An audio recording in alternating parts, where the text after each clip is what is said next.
জীয়াই থকাটোৱেই মানুহৰ জীৱন নহয়। মানুহৰ জীৱনটো হৈছে পৰোপকায় ইদম শৰীৰম।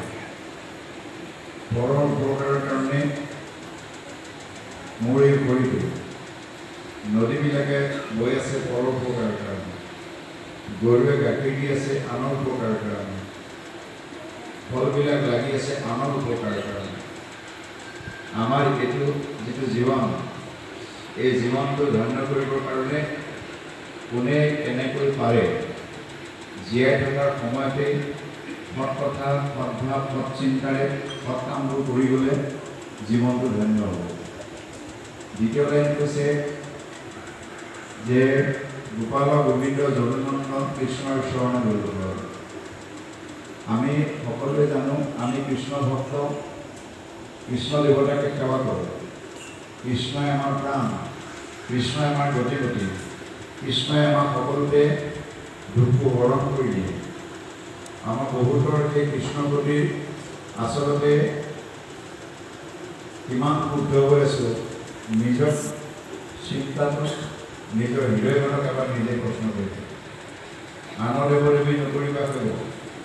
শংকৰী সংগীত ধাৰাৰ শিল্পীসকলে যদি, অসমীসকলে যদি আনৰ দেৱদেৱীৰ লগত তুলনা কৰি আমাক যদি তুচ্ছিত কৰিবলগীয়া হয়, তুমি হাৰি যাবা। কিন্তু এই বিপদৰ পৰা তুমি হাৰি যাব নোৱাৰিবা। ব্যাস কলাই আছে গুৰুজনাৰ একান্ত সেৱক। এদিন তেওঁ শীতলা পূজা কৰাৰ কাৰণে গুৰু শ্ৰীমন্ত শংকৰদেৱৰ ওচৰলৈ গৈছিল। গুৰুৱে মোক ঘূৰাই দিলে যে তুমি মোৰ ওচৰত প্ৰণাপন্ন হৈছা, আকৌ মোকে অৱজ্ঞা কৰি তুমি শীতলা পূজা কৰিছা, গতিকে এই শীতলা পূজা কৰাৰ কাৰণে তোমাৰ মোক দৰ্শন নকৰোঁ। এইটো ব্যাস কলাৰ কাহিনী। গতিকে মই আশা কৰিম যে সকলোৱে যদি আপুনি গুৰুজনা শ্ৰীমন্ত শংকৰদেৱৰ একান্ত সেৱক হয়, সনা পিটিকা কৰি কোনো কাম নকৰিব। কেইটকামান টকাৰ কাৰণে সনা পিটিকা নকৰিব। ক'ত যাব পাৰি, ক'ত যাব নোৱাৰি, সেইখিনি আপোনালোকে বিশ্লেষণ কৰিব।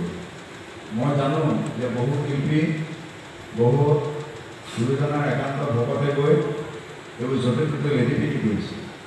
লেটিপিটি কৰাৰ মোৰ চকুত পৰিছে।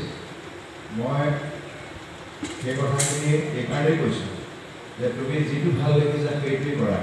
আমাক অনুষ্ঠানটোত তুমি তাক যাতে অসুবিধাৰ সৃষ্টি নকৰিবা।